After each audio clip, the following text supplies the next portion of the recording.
Hello everyone.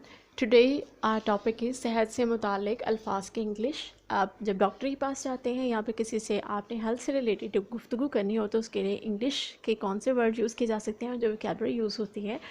सबसे पहले जो हेल्थ टर्म यूज़ होती है उसमें है डिज़ी। डिज़ी कहते हैं चक्कर आने को। जब आपको चक्कर आ रहे हों तो उसे इंग्लिश में आप कहेंगे आई एम फीलिंग डिज़ी। इसके अलावा जब आपको उल्टी जैसा फ़ील हो रहा हो, उल्टी आ नहीं रही हो बल्कि आपको फ़ील हो रहा हो कि आपको उल्टी आ रही है, तो उसको कहते हैं मतले आना। उसे इंग्लिश में कहेंगे नाउजिया। देन इंसोम्निया एक काइंड है जिसमें आपको नींद की कमी होती है, नींद नहीं आती है, तो इस डिज़ीज़ को कहते हैं इंसोम्निया। इसके अलावा उल्टी होना या उल्टी आने को कहते हैं वॉमिट। जब आप बहुत सुस्त फील कर रहे हों और डॉक्टर के पास जाकर आप ये कहें कि मैं बिल्कुल, मेरा जो बॉडी है बिल्कुल बेजान महसूस हो रही है, काहिल महसूस हो रही है, तो आप उसको कहेंगे I am feeling lethargic. You will say I am feeling lethargic. इसी तरह से नेक्स्ट वर्ड जो है वो है एक। एक को आपने एक पढ़ना है, के की साउंड देनी है, इसको एच नहीं पढ़ना। अगर आप इसको एच पढ़ेंगे तो वो रॉन्ग होगा।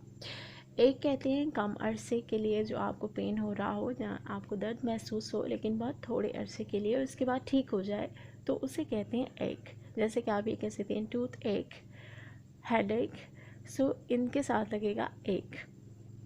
लेकिन पेन वो वाला दर्द होता है जो लंबे अरसे तक रहता है, तो उसके लिए आप जो इंग्लिश का वर्ड यूज़ करते हैं वो है पेन। इसके अलावा आप किसी चीज़ के आदी हो जाएं या किसी चीज़ आप लंबे अरसे तक यूज़ के बाद उसके बाद यूज़ टू हो जाएं, तो उसे इंग्लिश में कहा जाता है अडिक्टिव। What is addictive? अब एलर्जी दूर करने वाली जो मेडिसिन होती है उसको कहते हैं anti histamine. What is anti histamine? Anti histamine ऐसी मेडिसिन को कहते हैं जो आपकी एलर्जी को कम करती है या ख़त्म कर देती है। नेक्स्ट एस्पिरिन कहते हैं दर्द ख़त्म करने वाली मेडिसिन को, या फिर पेन किलर को आप एस्पिरिन कहते हैं। एंटीसेप्टिक। एंटीसेप्टिक आप कहते हैं जरासीम कश दवी अद्वियात को। तो वाउंड्स को ट्रीट करने के लिए जो भी अद्वियात यूज़ होती हैं उन्हें एंटीसेप्टिक कहा जाता है। गेस, ये गोस नहीं है, इसको आपकी इसकी राइट प्रोनाउंसिएशन होगी गेस, और गेस कहते हैं जालीदार पट्टी को। Next bandage. बैंडेज कहते हैं पट्टी को, कोई भी किसी भी तरह की पट्टी हो तो उसे इंग्लिश में आप कहेंगे बैंडेज। इसके अलावा जो रुई होती है, जैसे कि आप फर्स्ट एड बॉक्स में भी रुई को यूज़ करते हैं, तो उस रुई की इंग्लिश होगी कॉटन वूल। उस रुई की इंग्लिश होगी कॉटन वूल। एपिटाइज़र। एपिटाइट होता है भूख, और भूख को बढ़ाने वाली जो चीज़ हो उसे कहते हैं appetizer. Then bed rest. Bed rest मुकम्मल आराम को कहते हैं। टूटा हुआ बाजू हो या टूटी हुई लेग हो तो उसे इंग्लिश में आप कहेंगे ब्रोकन लेग और ब्रोकन आर्म। और इसके बाद खोल में बंद गोली जो होगी उसे कहते हैं कैपलेट। खोल में बंद गोली को कहते हैं कैपलेट।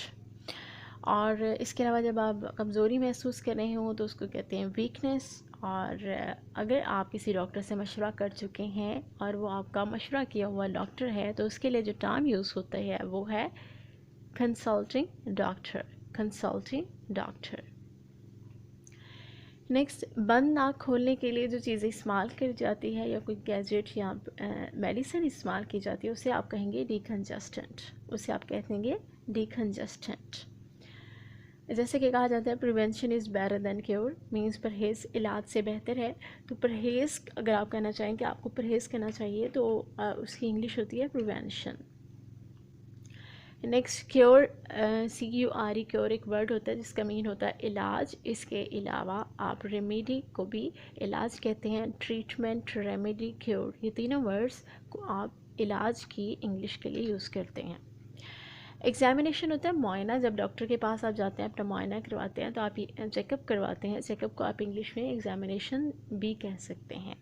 इसके अलावा जो आँख का मुआयना करवाते हैं सेपरेट से, तो आप उसे कहेंगे आई एग्ज़ाम, आई एग्ज़ामिनेशन और आई चेकअप। देन हाइव्स, जिस्म पर सुर्ख धब्बे अचानक से बनने लगी हैं, दाने बनने लगी हैं, तो उन्हें आप ये कहते हैं कि हाइव्स। ठीक है, उससे बराम यूज़ करते हैं हाइव्स। इसके अलावा बदहज़मी को इंग्लिश में कहा जाता है इंडाइजेशन। डाइजेशन होता है हज़म होने का अमल, और इंडाइजेशन होगा बदहज़मी। इसके अलावा एक पट्ठा आपके या एक अज़ू को इंग्लिश में कहते हैं muscle. Mouth rinse, rinse mean होता है धोना, वॉश करना। तो आप जब मुंह को वॉश करते हैं अंदर से, तो इसे कहते हैं माउथ वॉश और माउथ रिंस। गागल, कुली करने को या गरारा करने को कहते हैं इंग्लिश में गागल। यहाँ पे आर थोड़ा सा साइलेंट है, इसको आप कहेंगे गागल। देन है फार्मासिस्ट। फार्मासिस्ट कहते हैं दवा बेचने वाले को, दवा फरोश को। जिस जगह पर दवा बेची जाती हैं उस जगह को कहा जाता है फार्मेसी, और वहाँ पर जो दवा फरोश है उसे इंग्लिश में कहेंगे फार्मासिस्ट। नेक्स्ट स्प्रेन, मोच आ जाए अचानक से आपके पाँव में, तो उसे इंग्लिश में कहते हैं स्प्रेन। इसके अलावा जो टूटे हुए लेग या आर्म्स पे प्लास्टर किए जाते हैं उनसे इंग्लिश में कहा जाता है स्प्लिंट। सोर मीन होता है दर्द, और आपके गले में दर्द हो रहा हो तो आप उसे इंग्लिश में कहते हैं sore throat. What is sore throat?